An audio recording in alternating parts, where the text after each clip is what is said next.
ఇప్పుడు థియేటర్స్లో తిరుగులేని తిరువీరుగా మారబోతున్నందుకు కంగ్రాచులేషన్స్ చెప్పేస్తూ తిరువీర్ని మాట్లాడవలసిందిగా రిక్వెస్ట్ చేస్తున్నాను. Thank you media. అండ్ ఇప్పటివరకు అంటే ఈరోజు చాలా హ్యాపీగా ఉన్నాను. ఫస్ట్ బాగా ప్రమోషన్స్ జరిగాయి, బాగా రిలీజ్ అయింది. అండ్ ఈ సినిమాలో ట్రైలర్లో వాడినట్టు నవ్వుతూ నటించాల్సిన అవసరం వస్తుందేమో అని చిన్న నర్వస్ ఉండే. సినిమా పేరే పాపం ప్రతాప్ అని పెట్టారు.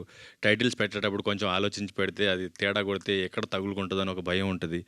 సో ఎక్కడ పాపం తిరిగి అవుతానని భయం ఉండింది, కానీ వీరప్రతాప్ చేశారు. Thank you so much audience. And నర్వస్గా ఉండడం కామన్, కానీ ఎప్పుడైతే మెల్లగా టాక్ బిల్డ్ అయిందో, ఆరెంజెస్ కనబడుతున్నాయో చాలా హ్యాపీగా అనిపించింది. అండ్ ఈ సినిమా పర్టికులర్లీ నేను రాత్రి ప్రీమియర్స్ దగ్గర నుంచి ఈ రోజంతా అబ్జర్వ్ చేస్తున్నానంటే ఆడవాళ్ళు ఎంత కనెక్ట్ అవుతున్నారు ఈ సినిమా కంటే.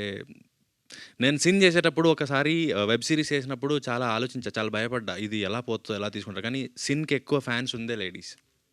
సో సేమ్ మళ్ళీ నేను పాపం ప్రతాప్ చూసిన తర్వాత ఎక్కువ మేము ఏదైతే నేను ఎక్స్పెక్ట్ చేయాలి ఇంత కనెక్ట్ అవుతారు లేడీస్ అని. సో ఈరోజు చూస్తున్న వాళ్ళు కానీ ఇక్కడ ఉన్న వాళ్ళు కానీ ఎవరైతే మీరందరూ ఒక మగాడి వెనక మగాడి ఆనందానికి మగాడి విజయానికి అండగా నిలబడిన ప్రతి ఆడవారికి ఈ పాపం ప్రతాప్ అంకితం. అండ్ ఈ ఆడవాళ్ళు మీ భర్తలకు ఇచ్చే బెస్ట్ రిటర్న్ గిఫ్ట్ ఈ పాపం ప్రతాప్. Thank you. సూపర్బ్ అండి. Thank you very much. అందుకనే ఈరోజు ఆడవాళ్ళు కదిలేరు అని అంటే